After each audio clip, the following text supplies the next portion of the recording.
1,40,000 कोंबड्यांची कलिंग करायला सुरुवात. पहिल्या टप्प्यात 11,000 अंडीवाचक कोंबड्या, 10,000 अंडी, 11 टन पशुखाद्य नष्ट करण्यात आली. याबाबत माहिती पशुसंवर्धन व दुग्ध व्यवसाय उपायुक्त डॉक्टर संजय खाचणे यांनी दिली. नवापूर तालुक्यासह शहरात बर्ड फ्लूने या आजाराचे पक्ष्यांमध्ये निदान झाले असता जिल्हा प्रशासनाने 1,40,000 कोंबड्यांची कलिंग करायला सुरुवात केली आहे. त्यानुसार नवापूर शहर हद्दीत डायमंड पोल्ट्री फार्म येथे 11,000 अंडीवाचक कोंबड्या, 10,000 अंडी, 11 टन पशुखाद्य नष्ट करण्यात आले असून पुढील काही दिवसांत टप्प्याटप्प्याने संपूर्ण पोल्ट्री फार्म येथे पक्ष्यांची कलिंग होणार असल्याची माहिती जिल्हा पशुसंवर्धन व दुग्ध व्यवसाय उपायुक्त डॉक्टर संजय खाचणे यांनी दिली आहे.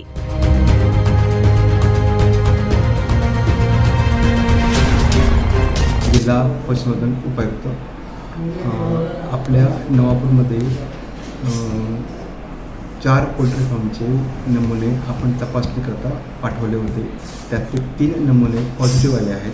ते पॉझिटिव्ह आलेल्या ठिकाणपासून 1 किलोमीटर परिघातील सगळे पक्षी आपल्याला नष्ट करायचे आहेत. त्यामध्ये आपले जवळजवळ 7 ते 8 पोल्ट्री फार्म येतात. त्यात प्राथमिक अंदाजानुसार 1,40,000च्या आसपास पक्षी तिथे आम्हाला नष्ट करायचे आहेत.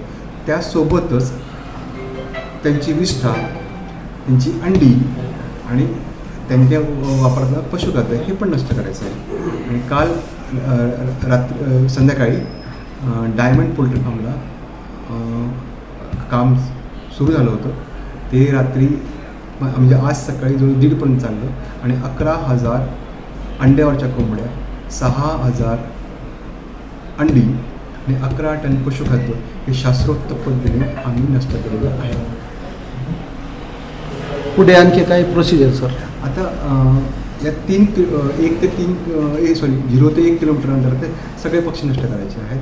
त्यानंतर 1 ते 3 या जो परिघ येईल त्या परिघातल्या कोंबड्यांच्या फार्मचे सॅम्पल घ्यायचे, ते पाठवले जाते तपासणीला. आणि त्यानंतर जर 3 ते 5 किलोमीटर परिघात काही मरतूक असेल त्यांचे पण सॅम्पल घेऊ आणि पुढचे 3 महिने 6 महिन्यापर्यंत त्यांचे सॅम्पल्स 10 किलोमीटर परिघात सॅम्पल्स रेग्युलरली पाठवले जातील.